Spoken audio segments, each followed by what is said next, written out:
America Iran युद्धाचे पडसाद आता देशातही उमटताना दिसत आहे। व्यावसायिक गॅस सिलेंडरच्या वितरणावर परिणाम झाल्यानंतर आता ऑटो आणि गॅसवर चालणाऱ्या वाहनांसाठी ही टंचाईची भीती निर्माण झाली आहे। अकोला शहरातील पोस्ट ऑफिस समोरील गो गॅस पंपावर आज सकाळपासूनच वाहनांच्या लांबच लांब रांगा लागलेल्या पाहायला मिळतंय।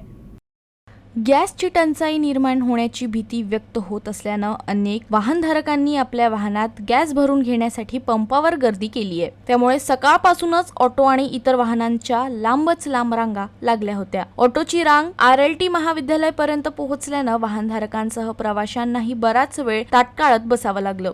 सध्या पंपावर 1-2 दिवस पुरेल इतकाच गॅस साठा उपलब्ध असून नवीन टँकरचे बुकिंग करण्यात आले असल्याची माहिती पंप व्यवस्थापकानं दिली आहे। दरम्यान गॅसच्या किमतीतही वाढ होत असल्यानं वाहनधारकांमध्ये नाराजी व्यक्त केली जात आहे। आज गॅसचा दर 85 रुपये 95 पैसे प्रति लिटर इतका असून काल दर 79 रुपये 95 पैसे होते। दररोज दर वाढत असल्यानं वाहनधारकांमध्ये चिंता व्यक्त केली जात आहे।